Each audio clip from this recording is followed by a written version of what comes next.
We're live. Oh no. Hello, everybody. The whole large number of you. Good morning.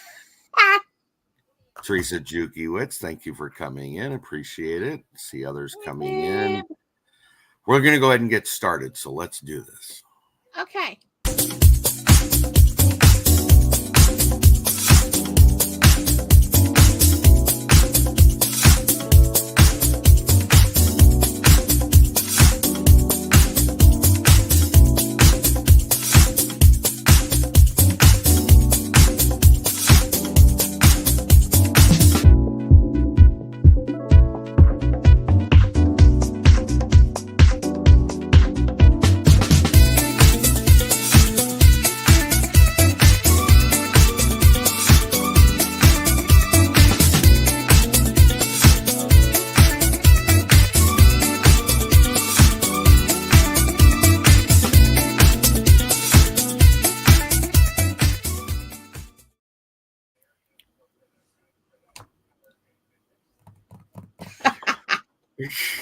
Miss So, Rena welcome to late LaRue night. turned up. Say that again. Miss Rena LaRue turned up. I seen that. Thank you, everybody, for showing up for late night with Kettle Kitchen and Blue. Yeah. Rena LaRue, thank you for coming in. We appreciate that. So, through conversations, okay, first apologies for not being here like we normally are, but those things happen and nothing we can do about it. We're moving on, but wanting to publicly note, we apologize for that. We decided to Take a minute. we decide. I guess I decide. No, I was trying to think, and what I was going to say is we decided, but I kind of pushed you into it. So we didn't decide. I decided it, and then I force fed it to Blue, and she regurgitated it back out, and we agreed upon it. So we're gonna change. We're gonna change things a little bit for Friday night. Now that doesn't change the fact of the matter. If we have somebody who would love to join us or be in a conversation with us, we can change that up as we go. Yeah. But here is gonna be the routine for the next few weeks, anyways. At least 6 that I've got written down. At least 6, and I will at one point ask you to recite that so it's recorded somewhere. Okay. Here's what we're gonna do. We're gonna pick an item. Hold on, my light is not shining on me like it should be. There. We're gonna pick a food item, okay, Yes, or an yeah. ingredient, or whatever you want to call it, okay. And hello, Gail. Thank you for coming in.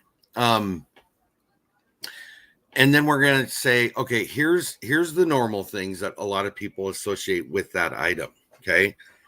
But here's 5 things from Blue she thinks you could make different or add to your recipe collection, or however you want to term that. And then I will give 5 things that are different than her 5 things theoretically, because I can see in some of these items we may have the same thing at some time just because of the limited ability to what we can do. Now, theoretically, I don't think that's going to be a problem, but we'll see. We'll see how it goes. So, that being said, this week's item is, for those of you that are old enough to remember, or those of us in the country of US that might have heard this, because I don't know if you guys did this, but back in the 70s and 80s, they tried to run a campaign to make this item more appealing to people. And the commercial went, "The incredible edible egg." Oh, good God. Okay. Really? Mr. Zanders has slid in. Thank you for coming in. Okay. So this week is the egg. That's what we're talking about. We are talking Plain, about simple, the egg. Okay. Yeah. Now, where we end up assimilating through the process, it's going to be more than just the simple egg. I have a sneaky hunch because I know mine are. So, and I know some of yours are. But these are examples of other things you can go look up. Okay. one thing I will tell you is the egg is one of the most used items in the world. Whether it's through pastries, whether it's through savory dishes, whether it's through desserts that are non-pastry.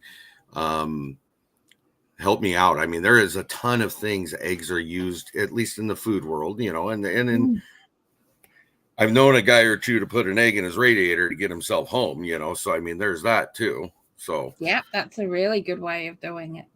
Hello, Miss Monica. Thank you for joining us. Hey, babe. So what we're not here to talk about is a fried egg, a hard-boiled egg, a scrambled egg, a poached egg, or a deviled egg. Those are common. People do that all the time. Cooking methods. Mostly those are cooking methods. Right. Yeah.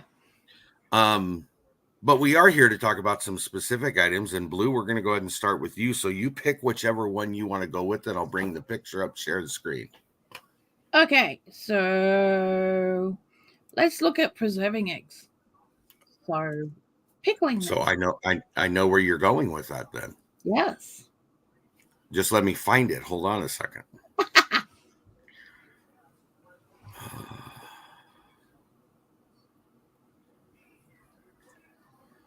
This is going to be the hard part, is trying to find. Oh, there it is. I found it. Okay. So we'll go ahead and bring that up so everybody can see. Now, this isn't her finished product.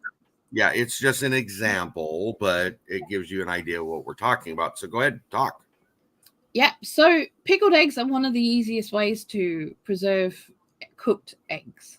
Okay, this isn't for raw eggs. This is for cooked eggs and keeping them in a way that you can eat them for hard-boiled eggs. Hard-boiled eggs. Yeah. And they want to be hard-boiled eggs, not soft-boiled eggs, because you won't peel them properly if they're soft-boiled eggs. And they don't keep for as long either. I do actually have a video on this. Well, there you go. Yeah. So, but I also don't do it the same way as those have been done, because we pickle differently here in the UK. We allow the acidity of the vinegar to do the work. Correct. We don't add heat if it's not necessary. So all I actually do, I heat my vinegar before I put them put it in the jar with the eggs already in there, but only so the jar will seal. There you go. Fair enough. They don't need it, and they can be done in stoneware jars with cork tops and stuff like that. It's not necessary. You know, so it's the acidity of the vinegar is what pickles the eggs and what preserves it, not the heat. People who water bath the eggs on top of pickling them run the risk of the egg coming apart. Okay, so if you add heat to it, once you've got that, the acidity can actually go through the egg too quickly and become a problem where the egg will actually fall apart. So yeah, so we just don't do that. Yeah, apart from the fact that who's got time for that? If you don't need to do it, what's the point? Right. The only thing I will tell people, it's an unnecessary step. Sorry. First and foremost, I'm a little glitchy tonight, and there's a severe delay in my internet. So if I'm talking over Blue, it's not intentional. It's just the way it comes across on my end compared to where she's at. So I apologize if it seems like that, but we're not intending to try to talk over each other. So what I was going to say is that another way that I've done it in the past is we get huge pickle jars. This is just generic, plain old way to do it. We get a pickle jar and we eat all the pickles. Well, you still got all that juice and that brine in there. Yeah, absolutely. I'll just take hard-boiled eggs and throw them right into it. Now, for a very long time, I used to poke holes in mine because I was thinking I want that to penetrate through there. But I've since learned you may not want to do that because you actually increase the chance of bacteria getting inside of that. So don't you do it your way? Anyway. Huh? The pickle actually goes through anyway. Right. And that's what I got told. Actually eaten a pickled egg that's been done slowly over several months or several weeks. It takes about 6 to 8 weeks to get your eggs done properly. I mean, this for us would be about the time that we do ours so that they're ready for Christmas. Oh, okay. So then they come out with all the cold meats and everything over Christmas and that kind of thing. So, you know, they're ready at that point, but the vinegar already has penetrated all the way through, like all the way through, you know? So, yeah. Right. Okay. So one other thing I do want to throw into this category we're talking about, and it's actually I'm looking for confirmation from you. Soy sauce eggs, those are done the same way theoretically. They're put into a brine of soy sauce and left to soak, correct? Yes. Okay. Are you meaning tea eggs? I'm not sure what they call them, but I've seen them a lot lately because I've been stuck on this. Let's find all the street Oriental food I can find in the world, and I've been watching videos, and they always have what they're calling Chinese eggs. And I assumed it was those are. They're actually tea eggs. They're not preserved. Oh, I wasn't talking preserving. No. I was just talking that the permeation of that brine getting into the egg is what I was referring to. It's not so much a brine. Okay. It's tea, flavored tea that has things like soy sauce and some spices and stuff like that. But predominantly there is a black tea involved. Okay. Oh, okay. And it's a hard-boiled egg that's been cracked and they're soaked in it. Oh. Usually soaked in it for about 24 hours. And that literally will give enough flavor without it becoming overwhelming, but it will not preserve them. But once you peel the egg, you get that cracking, marbling effect. Right. On the egg, which is kind of cool. Actually, which we actually do that with when we do our Easter eggs. We take them and crack them, and then we dip them in the dye, so you get that marble look to it. So yeah, exactly. So you know, but yeah, that's the tea egg. But that's what you'll find on things like your ramen and stuff like that. A lot of places won't bother with the cracking step, depending on. You know, I mean, if they've got 200-300 people coming through every day having that, they'll just peel the eggs and chuck them in the mix. And but the places that are a little bit more, they've got a bit more time on their hands. Posh, was that the word you were going to say? I'm not going to say that. I'm going to say attention to detail. Okay. Where that matters, where the attention to detail matters, you will find it. They'll have those little cracked marble effect on the tea egg rather than a full. Okay, so I wanted to say hi to Annette. She dropped in. Flower Fog has jumped in, and so has Mr. Tom Garvey. So welcome to all three. Hello. So what we're doing is we're changing it up a little on Friday nights. We're going to talk about an item, and tonight's item is egg. You and I need to speed through this a little faster though, because we're almost 15 minutes in, and we've only talked about one type of egg. So we talked about 2 types of eggs. What are you talking about?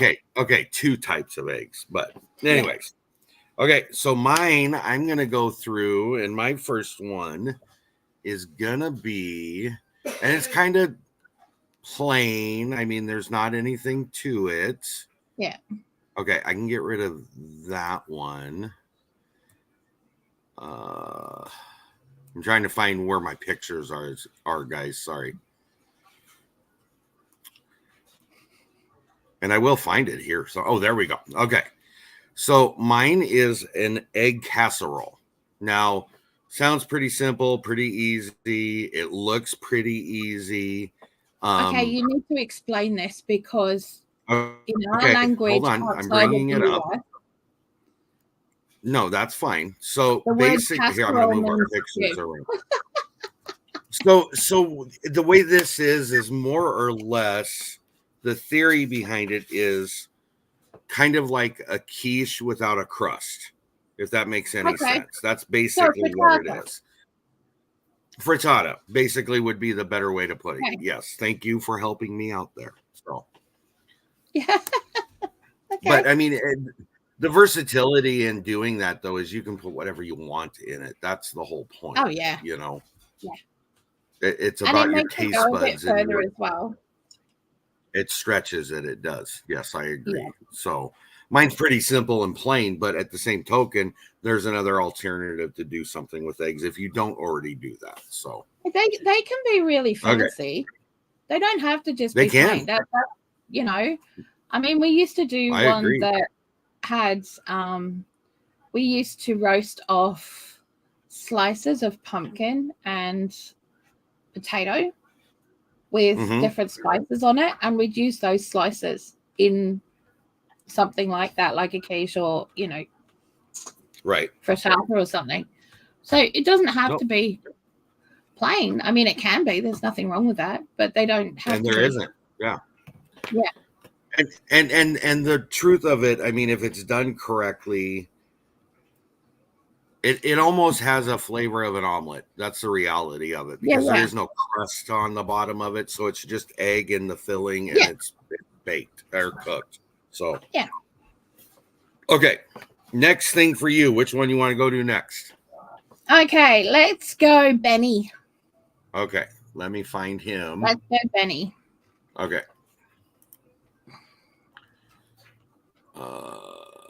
Where are you at, Mr. Benny? There we go. So, what are we talking about? Okay, so what we're talking about, this one right here is what is known as a traditional Eggs Benedict. Okay. Now, there are lots of different ways of doing this, actually. But traditionally, an Eggs Benedict is an English muffin, toasted English muffin, with ham, a poached egg, and hollandaise on it. This is something I actually do for myself for Christmas morning, and I cure my own salmon for it and make my own grabadlack.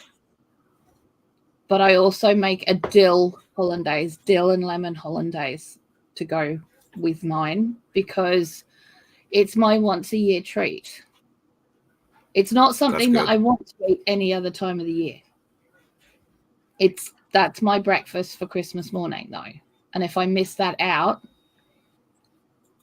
I won't try and have it any other time. It's a special thing for you. For me, it's a very, very special thing. You know, so, but there are different ways of having it. You can have like a Florentine version, which is instead of the ham, you have spinach.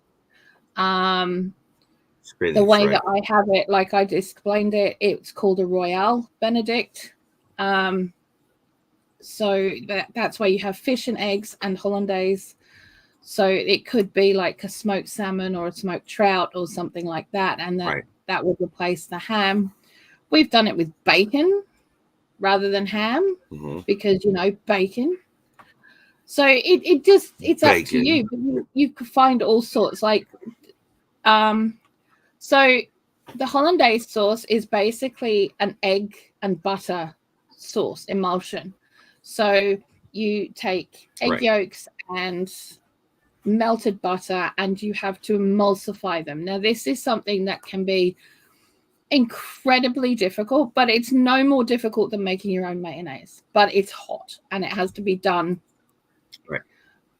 at the same time as you're heating it. You have to be whisking it all the time. Constantly. Yeah, constantly. Yes, there has to be some acidity to it. I prefer to use lemon, but you can also, in the higher end places that you have to do it by the book, there is a hollandaise base that you have to make that is vinegar based or wine based with shallots and all sorts of other weirdness that goes into it. You know, absolutely. Sunday brunch item that's a big seller, massive. Yes. So we had to learn how to make a hollandaise that was able to be held because if it's not a sauce that can be reheated. It has a tendency to separate if it's not done correctly It very absolutely fast. does have a tendency to separate. So our big thing, because I used to work in a place where I was doing 300 to 400 plates a morning for a Saturday or Sunday breakfast brunch service. They were literally getting people in and turfing them off once they'd finished. That was it. Get out. Oh, geez. Yeah. And it was a huge turnover. So there's no way that you can be making all that food and producing hollandaise at the same time. So you have to actually make it in such a way as it's going to hold in bottles that you can keep warm without it splitting. Right. So it's a fun sauce. It's not a beginner's sauce. Mm-mm. It's also not something that you want to make if you ahead of time, unless you know the tricks on how to do it. And it is something that I am looking at doing a video on, so that I can show the traditional and other methods of creating it, so that it's easier for people. So because I want people to understand that a lot of these sauces, people get very scared of them, Right. and they can be quite scary if you don't know the tricks on how to get it right, but there are easier ways, and a lot of chefs won't show those ways, but why shouldn't we? Well, while we're on that the ninya minga wong wong. What the hell was that? That was me not Englishing very well. Sorry. Good God. It's not doing anything very well. What the hell, man? While we're on the Eggs Benedict conversation, I think it'd be a good time to talk about Eggs Mornay, because they look similar. No, they don't. But wait, look, and I'll show you why.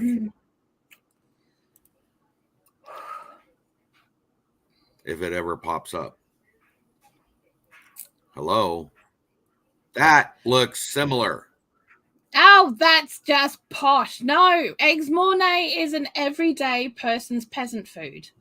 Okay? It's not poshed up and thrown on fancy toast and stuff. No, basically it's boiled eggs that you put in a little dish with some bechamel sauce on top and some cheese, and that is literally it. Okay, that's literally it. That's Eggs Mornay, but it's something that's cheap, cheerful, and easy to make. But in all honesty, comparing the two, I would say the Mornay is a beginner's thing, where the hollandaise is more of an experience thing. Yes. Okay. Yes. Because bechamel is pretty easy to make. I mean, it's not a hard thing to do. And if you've got there's let's be real. You can buy like a version of a white sauce to go on lasagna in jars at the store, right? So it's like it's supposed to be like a bechamel in a jar. Mm-hmm. If you've got that and that's all you've got, use it. Right. So all you're doing is just pouring it over the pre-peeled hard-boiled eggs. Right. Sticking it under the grill, or broiler, I think you guys call it, but it's under the grill with cheese on top until that browns off. That's it. Okay. Fair enough. It's something that's really yummy, and you serve it with some crusty bread. Not this toast business. What's that? How are you supposed to dip your bread in the sauce if it's soggified from all the stuff that's on top of it? Completely. Okay, sister. I had never heard of it before until you talked about it.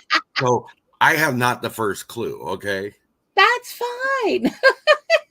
I'm just saying. I was happy to find a picture also, of it. Okay. Yeah. No, that's cool. I agree with you. Don't get saucy with me, Bernays. I do agree with you. It does look the same. Thank you. Thank you. Gotta work. Okay, we'll move on to the next thing. So my next thing, this is something different. I think is awesome. It's whoa. I thought you guys could see what I was doing. What are you doing? Never mind. Hold on. I just got to find it now. Oh, wait. We already did that, so I can get rid of that. Okay, here we go. So this one is called an Idaho Sunrise. Okay. Let's see what you think of this one. So basically what it is baked eggs, bacon in a potato bowl. That's basically what it is.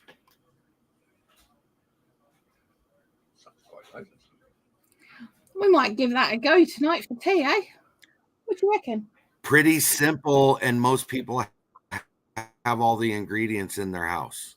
Yeah. Most people. Yeah. So yeah, we could there give you that go. a go for tea tonight, actually, to be fair. So I was just thinking of jacket potatoes, but that would be fun. Yeah, let's do that. What is jacket potatoes? Is that with the skin on? Yes. They're baked with Okay. with the skin on. Yeah. Jacket potatoes. Yeah. Okay. So if you guys do it, if you do it next week, please come back and tell us how it ended up turning out, because I'd be curious. So yeah, we'll do. I'm just interested in what we're going to Okay. do with the insides of the potatoes. That's what I'm looking at. That's what I'm thinking, because you've got a jacket, you're cooking a jacket spud. Yeah, and then put you it got on the to side it and out. just put some salt and pepper on it. I'll figure it out. I will. I'll figure it out. Don't make I'll it work it hard. I'm not making it hard. Waste not, want not, mate. Okay, fair enough.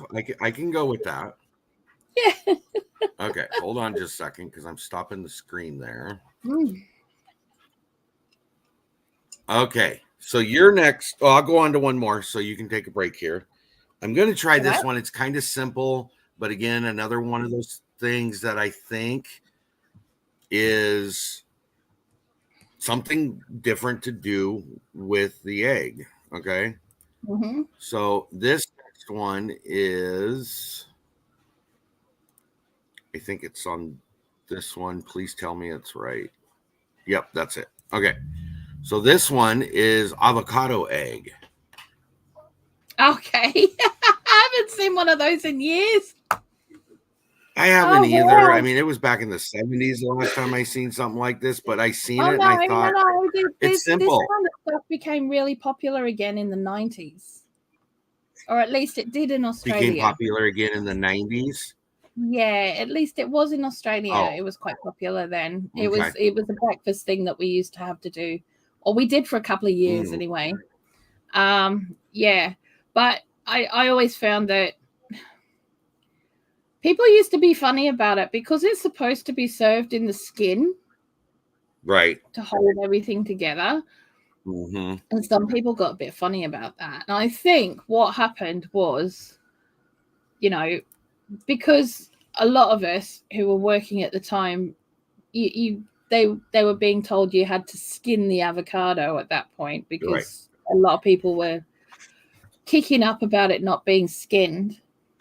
Right. I think that's where we developed the avocado toast from, because to get one avocado that was peeled, that didn't look like it had been manhandled, used to take maybe 2 or 3 avocados to do it sometimes. Not to waste it, I think that's where we ended up with the origins of avocado toast from, was that. Oh, okay. Makes sense. So that, yeah. All right. That's just my way of thinking of it. Fair enough. Yeah. Okay.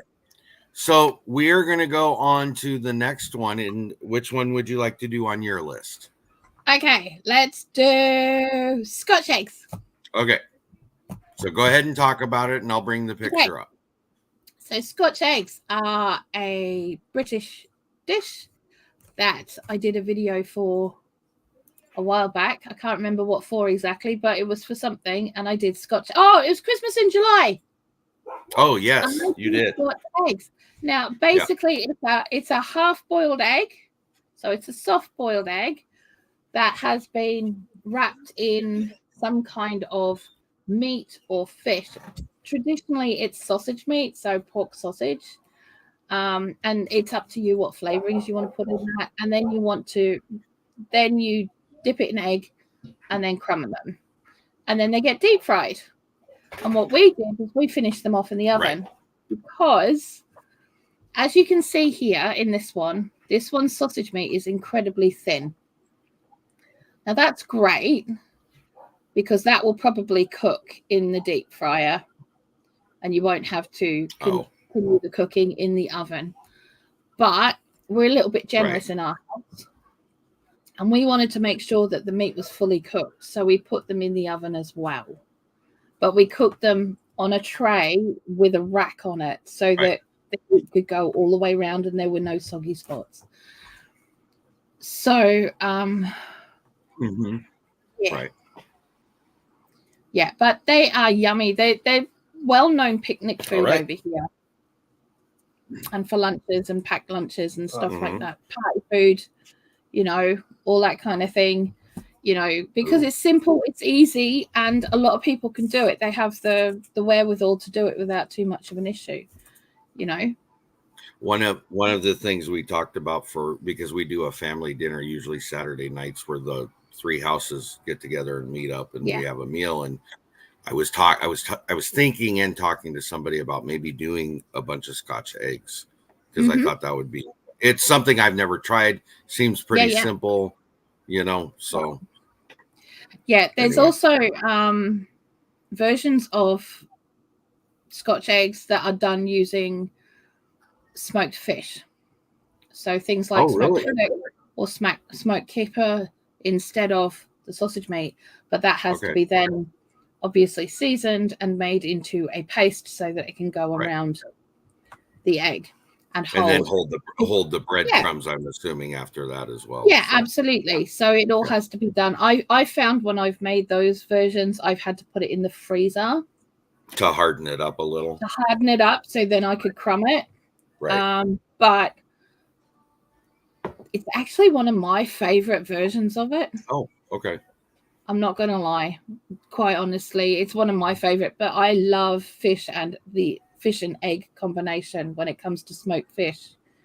You look at things like kedgeree, which is another traditional breakfast, and that's hard-boiled eggs and smoked salmon or smoked fish or whatever, So it's a really good combination. But that's another way of doing it as well. But it is a very traditional thing to do over here. And answer a question for me because I don't know if anybody's even thought about asking this of anybody, but I thought since we were on the egg part, most of, and recalling that I've been looking at a lot of overseas street foods being made. One thing I notice in Japan and China, they do a lot, especially in the ramen shops. They put raw egg on top of their food. Now, I was always told not to eat very much raw egg because it can be bad for you. They seem to do it on everything. Well, bodybuilders drink. They'll have a combination that's got like anywhere from 4 to a dozen raw eggs in it and just knock it back. Right. It's just to get the pure protein that hasn't had any cooking attached to it, so it's easier to have it raw. Was good for hair of the dog. Yeah, the hair of the dog. You look at the hair of the dog with the raw egg and the Worcestershire and the tobacco and all of that. Tabasco, all of that kind of stuff, and you knock that back, and that's supposed to be but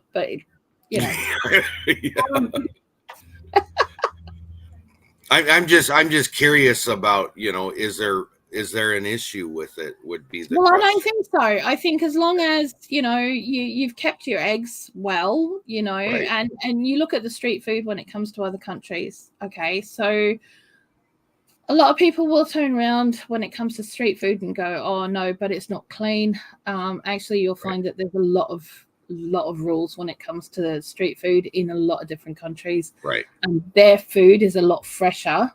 Yes. Because it will be delivered, or even those eggs will have been laid that day or within the last 24 hours. Okay, so they will be fresher than you can possibly get at home. Right. Unless you've got chickens. Unless you've got your own chickens, obviously. Well, yeah. So, but what they do normally is they will break it onto something that's hot. So the heat of the stock, like if you've got a bowl of noodles and they've cracked an egg on it, that's going to poach that egg for you.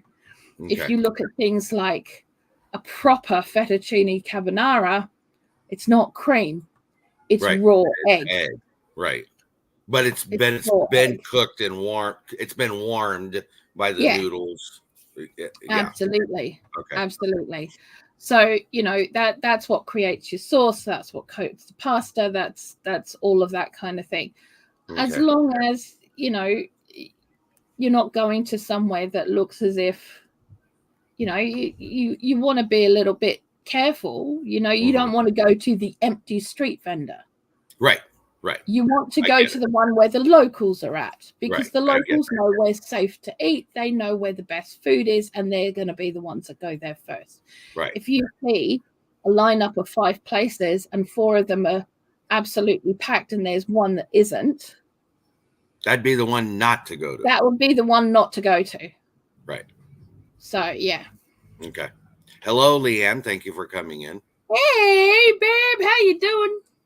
Okay, so my next one, I found this interesting because I had never seen this before, but I thought it was interesting, so I thought I'd bring it up. It's called cloud eggs. Do you know what cloud eggs are? Oh, right, yeah. I've seen this. This is weird. To me, that would be weird. A cultural no-no for me. No. That to me would be a textural no-no. Because that's almost half a pavlova. That's a soggy, badly cooked pavlova to me. And that to me and that's like what I thought of when I seen it, is a pavlova. Yes. No, I couldn't do it. But it's there. It's an option. Not saying absolutely. You have to and cook for those who are on keto and that's what they want to do, and they want to do something a bit different, go for it. Enjoy it. Have at her. Yeah. Crack on. Crack on. Crack on. Yeah. Yeah. Yeah. don't lay around and not do anything, right? You're in such. Sandy, you're right. Most pastas aren't cream; they are cheese and other items. Yes. Yeah. Yes. Yeah. You're such an excellent orator. Thank you. My God. Stop. Oh, that's funny. Okay. All right. Okay. You're going to pronounce this one. I think I got it, but I'm going to let you do it instead of myself. Shakshuka. Shakshuka. Shakshuka. There you go. Okay. That looks good, by the way. I just want to state it is tremendous. And if you want to spoil yourself in a really quick and easy way for breakfast, this is the way to do it. Okay, because all you're getting it's basically a tomato and pepper and onion stew. So if you've got diced tomatoes or whatever, just chuck them in there. So they're all ready to go. I mean, like, I love doing things like tomato and onion stews for breakfast anyway. That's something that's quite traditional for me in our family. But then once you've done that and you've cooked those off, you then crack the egg straight into it and stick it in the oven. And it bakes. Makes sense. That, and it's really lush. But there's a lot of different places in the world, especially around the Middle East and Mediterranean, that have their own version of this, and it's called other things. Shakshuka is more Yeah. Egyptian. Okay, that's good to know. Yeah. Yeah. As one of the things, when we did the world is your dinner plate, when we did that, there's a lot of things that are very similar Yes. in dishes that are called different things. Yes. So absolutely. The other thing is, like, when it comes to things like that, you look at baklava. All right, baklava. Yes, For an example, okay, there's probably 1,000,001 different shapes and varieties of it. Each one comes from a different place, a different country, a different region, a different village, possibly even a different family recipe. And there was, is it The Immortals? There was a movie that was made where I think it was The Immortals. I could be wrong. But one of the first thing they do is they test her with her knowledge of baklava to find out if she knows where it's come from, because she can tell the region of exactly where that baklava comes from the shape and size of it and taste. So she's like sitting there going, oh yeah, that's from this little guy who lives on the side of the Red Sea in so and so, blah blah blah blah blah. And you're like, what?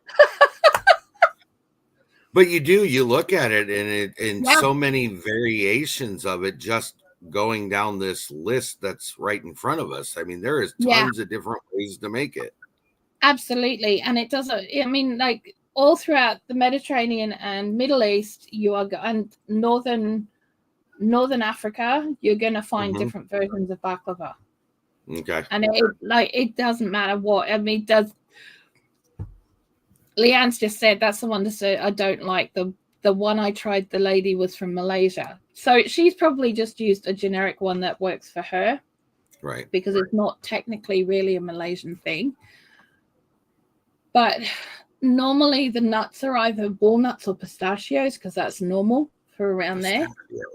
I used to do a version that was half mixed nuts and half mixed fruit, dried fruits.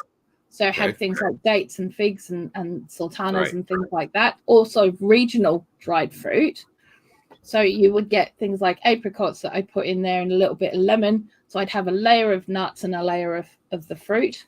And then I had someone that came in to where I was working at the time and said, this is like the one that we have where I'm from.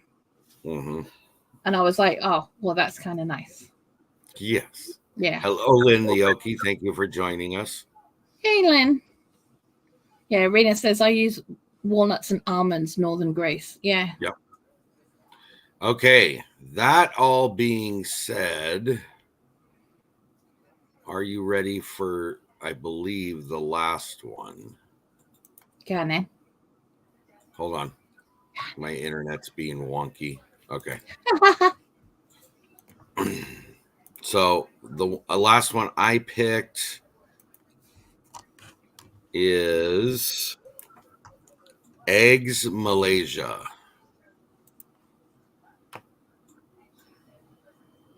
Oh, wow.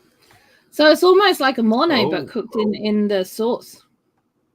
Yeah, that's what I seen too. So yeah, that's kind of cool. I'm trying this.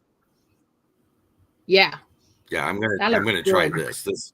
It looks real good. So yeah, I mean they do a similar one in India, but it's a curry based one. So it's a thing. It's a thing. It's another thing, just very similar to shakshuka, where it's all regional. Oh. I love your hand gestures. I'm pointing at bits of. Take this and put it on a bed of rice. I bet you that is wonderful. Yeah, absolutely. Yeah. Okay, so those of us wonderful people who are still in the chat, did you guys like this format? Hang on. Lynn's just said. She's talking about the shoes that were in the photo I had up. I didn't see them. Okay. Let me bring it back up for you so you can see the shoes. Oh gosh.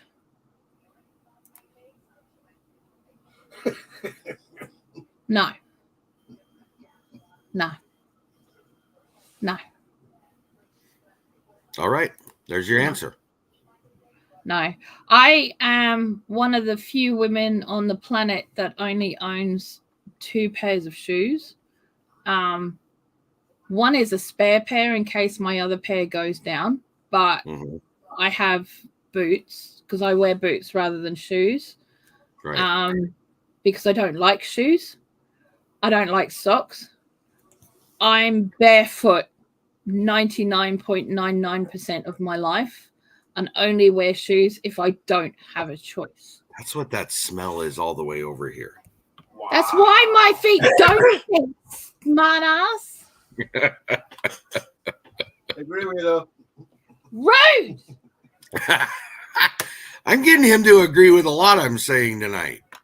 Yeah, he can go to work anytime he likes, you know. So we're getting, for most people, we're getting that, yes, they did like the format. They liked us doing this. So that being said, let's go ahead and give them a little bit. Let's give them the list that we've talked about that we will be for next week and the weeks after. So they know what we're going to be talking about. So this week was eggs. Next week is onions. Then the week after, we're going to do mushrooms, then rice, bread dough, and antipasto or antipasti, depending on, you know, what part of the world you might be coming from. Well, no, depending on how you're, you know. Dark Lord Minute. Oh my God. Yeah. What is Bloo's favorite dessert? Okay, I'll tell you what my favorite dessert is, and you're gonna laugh because it's not what people will expect it to be. Okay, my very favorite dessert is a green apple that has been diced raw with raw honey and a drizzle of cream. That's it. Never had it, so I don't know what that tastes like. That's it. That's all it is. That's my favorite. Cool. Yeah. Dark Lord Minute, yes, Noodle November. Do you remember the shtick for Noodle November this year?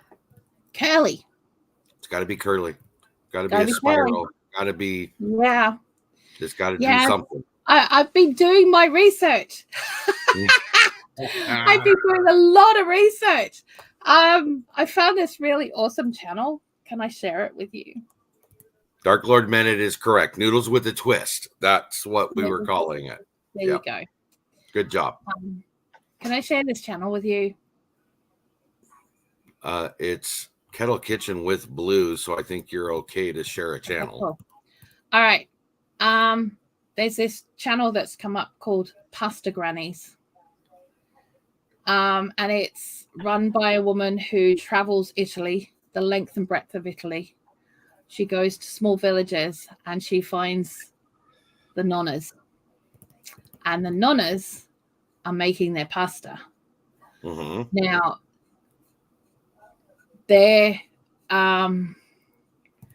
she's amazing. Some of these women, some of these nonnas are in their hundreds. There was one nonna who was celebrating her 114th birthday. And I figure if they know what they're doing and still doing it at 114 years old, I think I can learn from them. Hey, isn't it? Yeah. And still making their own pasta. Yeah.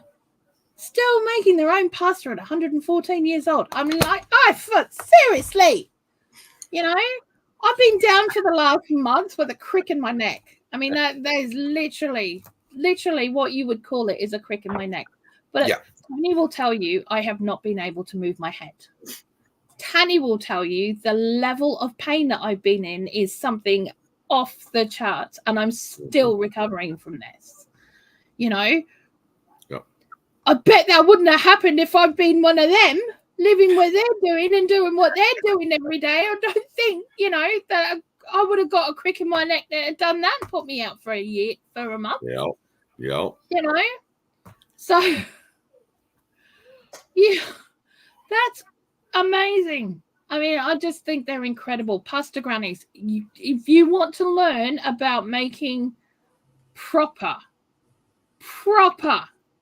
nonna pasta, that's the place to do it. Nona, if I remember right, Lynn is grandmother in Italian. Yes. Yeah. What are they talking about? There's 5 zones in the world. Okay, so they're talking about the blue zones, I think. Blue and pink. So there's 5 zones in the world where people age to over 100 consistently. Okay, and one of them is there is a part of Italy where that is. One's in Japan. There's one in Eastern Europe, which is up in Azerbaijan, Uzbekistan, that kind of area. Hey, Miss Linda. Hello. How you doing, darling? Yeah, there's a couple of them. Okay. There's 5 of them, but they're very much things in common that they do. Right. And the way that they live their life. Yeah. So yeah. Okay. But they are definite. There is if you've got Netflix, there is a documentary on there about it. Okay. Yeah. So it is worth looking for. But it does, and it you can learn from them, and it's all about fresh food, seasonally grown, made from scratch. You know, exercising every day, going for a walk. But one of the most important ones that they found was also having real life friendships. Oh, that's cool. Member of a community that works together, plays together, all that kind of stuff. Yeah. Cool. Oh, yeah. I dug something up that you need to see. We haven't seen it in a while. Yeah.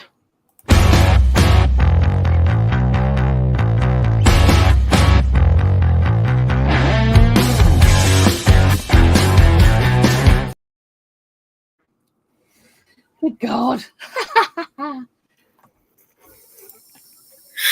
Sorry, I had to do it. Okay. So there was an egg thing that we didn't mention. Oh, I'm sure there's plenty we haven't mentioned. There was one that I was really surprised that we didn't mention, actually, between both of us. What's that? Meringue. Yes, you're very, very correct. Custard. Yeah. We steered real clear away from the everyday, didn't we? We tried to. We did. Yeah. We tried to. You know, and really that was the point. Is it's not. Yeah, you can have the conversation to include those things, but let's highlight 10 other things that these items can be used for. That's the point. Yeah. I mean, the one way that a lot of people, we've actually just been talking about this, but not in the context of the eggs, right? Right. So one way that a lot of people actually preserve their eggs for over winter is by making pasta. Yes. And drying it. Yes. And having it there so that you can, you know. Yeah. Lynn, honestly, I don't like custard. It's a textural thing for me. It's just like eating snot as far as I'm concerned. No. I don't. And I, on the other hand, love it. And I think lemon custard is my favorite. Yeah, I can't do it. I can't even do trifle. No. Like I make trifle. I make it for What Tanny, is wrong with you? But no, I can't do it. If it's anything that's like a little snotty. No. Did you say snotty or slutty? Snotty. I just wanted to clarify. Sorry. Thanks for your help, Tanny. I heard you too. But I will say this though, She is weird. What's wrong with custard? There you have it. Now Okay. we know you're weird. So well, if you didn't know before, you do now. yes. So we hope that everybody is going to enjoy this. We hope you learn something from it. Yeah. You get some information, gives you ideas. You don't have to make these recipes, but maybe it'll trigger you to try something else, you know? Well, that's the thing, you know, this is all about trying new things. Right. You know, having ingredients that we all know about. Right. And trying new things with them. You know, realizing that an egg is not necessarily just an egg. No, it's not. You know? Oh yes, and ice cream. He's too. right. I didn't even think about ice cream. Yep. Oh, or if you come to Croctober and watch my video, you could learn how to make egg drop soup in a crock pot. Ooh. There's no eggs in mine. I have to admit there is no eggs in mine. Well, it's not called egg drop soup then. Well, no, because it's not egg drop soup. I'm not making egg drop soup. You're making that. You mean your crock pot does not contain eggs in it? No, my crock pot will not contain eggs in it. Okay, gotcha now. Gotcha. Thank you. It might have some mice. Rodents. It might have some spiders.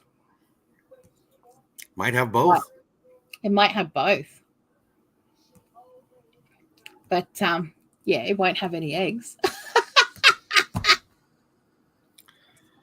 Like I said, she's weird.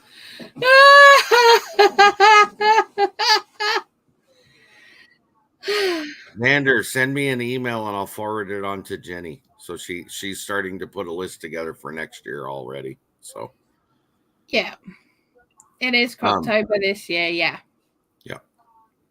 He's not in it though, is what he's right. Shrugging his shoulders because of that. Good thing about Croctober, for those that don't know, because unless you are invited in are a part of it, you wouldn't know this. There will be 60 channels in Croctober or 60 videos. Let me put it that way. 60 videos. Yeah. So that's good. That's cool. Brew from Bloo. Oh, I like that. Yes. There you go. I do like that, actually. Do you put egg in that? No, I'm just thinking. I'm just thinking because I was gonna do it as maybe find a way to do it as a combined thing. I don't know. Finished it yet, so I'm making it up as I go along. So okay, now I'm going to challenge you, my friend. Oh God. What?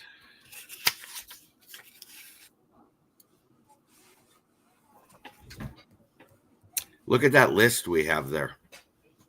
Okay. Yep. Here's the challenge for you in week 7. We haven't got week 7 on here. I know you don't. Here's the challenge for week 7. I've got no room on my paper for a week 7. What are you trying to do to me? Put another week in there. God, where? Come up with a recipe using all those items.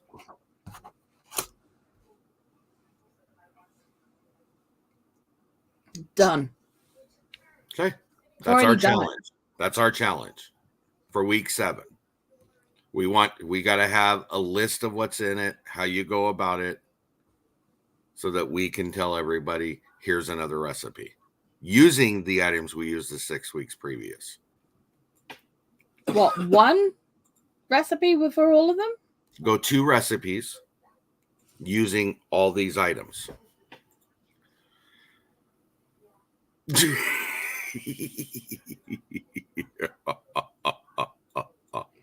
Okay, that's yeah. Except we can't really. Why not? We could do it for 5, but not for 6. I already know where you're going with the 6th part. We'll talk about it. We'll discuss this at a later date. That's an idea for week 7 of this series. That's what we're talking about. There we go. No eyeballs this year, no. Alexander. No. Not eyeballs this year, dear. You know what I found? I got to tell you this. I was blown away by this. I was grossed out by it. actually, more than not. I am not I figured out a long time ago. Oh. You're okay, Lori. You're here. That's what matters. So you can go back and rewatch it. Please do, because I think you might like it. Yeah. Not that it's okay they're doing that to you, but it's okay that you're here and you missed it, but you can go back and rewatch it. So that's the beauty of it. Okay. Yeah. I was grossed out more about it than anything. I found out what my uncle's occupation is. Right. He is, for lack of better terms, he's the middleman that locates and then has transferred arteries from cadavers.